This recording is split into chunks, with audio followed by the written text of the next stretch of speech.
السلام علیکم دوستو، کیسے ہیں آپ سب؟ امید کرتے ہیں سب خیریت سے ہوں گے، ٹھیک ٹھاک ہوں گے۔ آپ دیکھ رہے ہیں 5 اسٹار چینل۔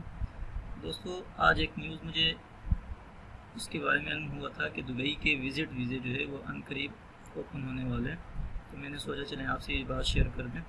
تو سب سے پہلے جس نے میرا چینل اب تک سبسکرائب نہیں کیا ان سے گزارش ہے کہ میرا چینل سبسکرائب کریں تاکہ نئی آنے والی ویڈیوز کے بارے میں آپ کو جلد سے جلد معلومات ہو جائے۔ تو میں آپ سے یہ بات شیئر کرنا چاہ رہا تھا کہ دبئی گورنمنٹ نے یہ اناؤنس کیا ہے کہ اگست میں یعنی عید کے بعد انشاءاللہ ویزے وہ اوپن کر دیے جائیں گے وزٹرز کے لیے۔ تو جس نے وزٹ پہ جانا ہے تو وہ اگست کے بعد وزٹ کے لیے اپلائی کر سکتا ہے۔ اس کے علاوہ کچھ چیزیں تھیں جو میں آپ سے شیئر کرنا چاہ رہا تھا۔ ایک شخص نے مجھ سے یہ پوچھا کہ میرے پاس عمان کا ویزا ہے، ورکنگ ویزا ہے، اور میں چھٹی پہ واپس آیا ہوا ہوں اور واپس جانے کا فی الحال کوئی امکان نہیں ہے، وہاں پہ کام کی صورتحال خراب ہے اور ویزا میرا فی الحال ویلڈ ہے، تو میں سعودیہ کا ویزا لگا کے وہاں پہ جا سکتا ہوں۔ تو اس حوالے سے بھی میں نے آپ کو بتانا تھا کہ آپ کے پاس اگر ویزا ہے تو آپ دوسری کنٹری کا ویزا لگوا کے جا سکتے ہیں، اس میں کوئی پرابلم نہیں ہوتی، نہ ہی آپ کو ایئرپورٹ پہ روکا جائے گا، نہ ہی پوچھا جائے گا۔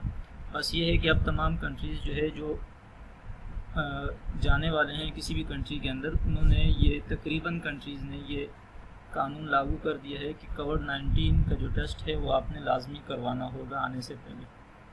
اور دوسری چیز یہ تھی کہ ICA میں اگر آپ اپلائی کرتے ہیں اپروول کے لیے، تو جیسے ہی آپ اپلائی کریں گے اس کے بعد جب آپ کو میسج شو ہو جائے تو تب جا کے آپ نے رجسٹریشن آن لائن کروانی ہے۔ پیور ہیلتھ اسکریننگ کے اوپر آپ نے لازمی رجسٹریشن کروانی ہے، چاہے آپ خود کریں یا آپ کسی کے تھرو کروائیں یا لیبارٹری میں آپ جاتے ہیں وہاں سے ان سے آپ نے یہی کہنا ہے کہ آن لائن ہماری رجسٹریشن آپ کریں، اس کے بعد ہی آپ کو ICA کا اپروول ملے گا، ورنہ اس کے علاوہ نہیں ملے گا۔ تو دوستو، یہ نیوز تھی دبئی کے حوالے سے، میں نے کہا چلیں آپ کے ساتھ شیئر کر دیں۔ امید ہے میری یہ چھوٹی سی کاوش آپ لوگوں کو پسند آئی ہوگی۔ مجھے دعا میں یاد رکھیے گا۔ اللہ حافظ۔